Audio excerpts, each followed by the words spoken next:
Shalom, shalom, shalom, shalom. This is your brother Yael Ezra Ben Levy coming at you again with another video.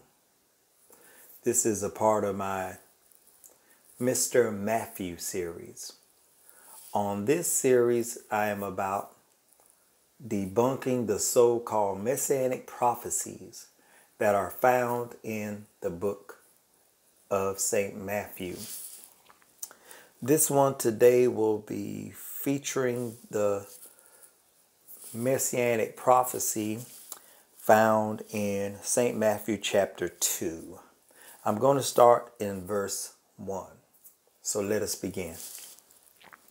And he arose and took the young child and his mother and came into the land of Israel.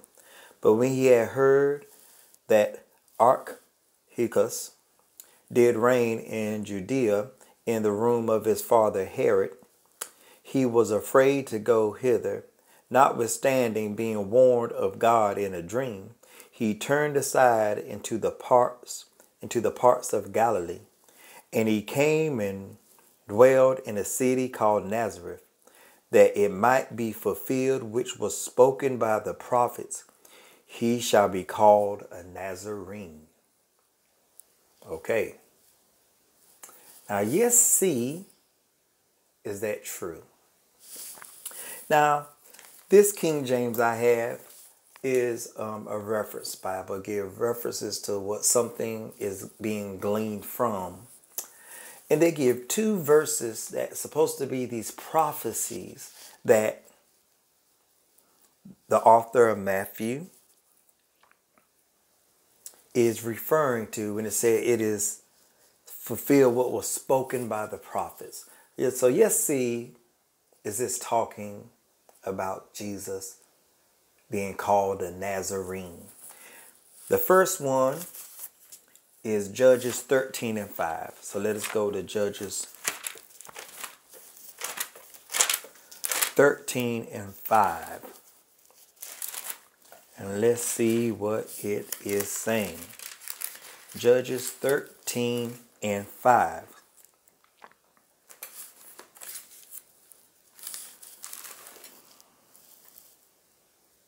Okay, here it is. Now, you see, is this the prophecy that is said it is?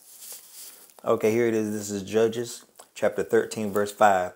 For lo, thou shalt conceive and bear a son, and no razor shall come on his head, for the child shall be a Nazarite unto God from the womb, and he shall begin to deliver Israel out of the hand of the Philistine.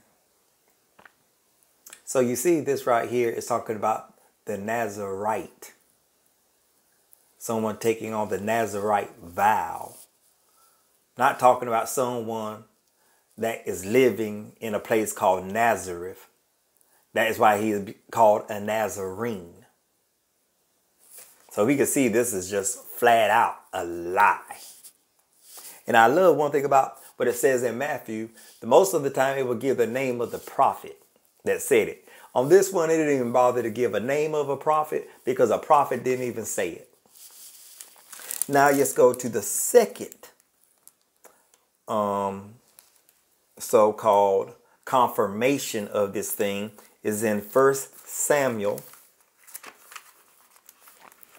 1 Samuel,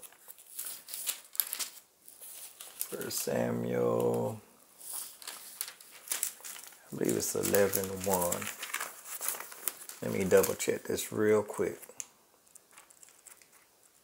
Pardon me for a while. I'll make sure I got this reference right. Okay, it's 1 Samuel 1:11. 1 Samuel 1:11. So you see what this says. And she vowed a vow. This is on 1 Samuel chapter 1 verse 11. And she vowed a vow and said, O Yahweh of hosts, if thou wilt indeed look on the affliction of thy handmaiden, and remember me, and not forget thy handmaiden, but wilt give unto thy handmaiden a man child. Then I shall give him unto Jehovah all the days of his life, and there shall no razor come upon his head. Why in the world do you give these two verses? These two verses that supposed to support him being called a Nazarene. This is talking about a Nazarite, not a Nazarene. People from Nazareth was not called Nazarites. They were called Nazarenes. So once again, we could see that the prophecies, the so-called Messianic prophecies in Matthew are lying. It has nothing to do with Jesus Christ at all. Yehoshua, Yahabashai, Jesus, Yehoshua, whatever name you feel comfortable calling them, it's not about them. So if these are found to be lies, what else is a lie? Because these are Messianic prophecies that Jesus fulfilled at all. They're not even prophecies. So again, my brothers and sisters, please do diligent research. Please open up your heart, which is your mind, to that which is reality, to that which is truth, and let go of all falsehood. Return to Jehovah and keep his commandments. This is your brother Yael Ezra Ben Levi. Shalom.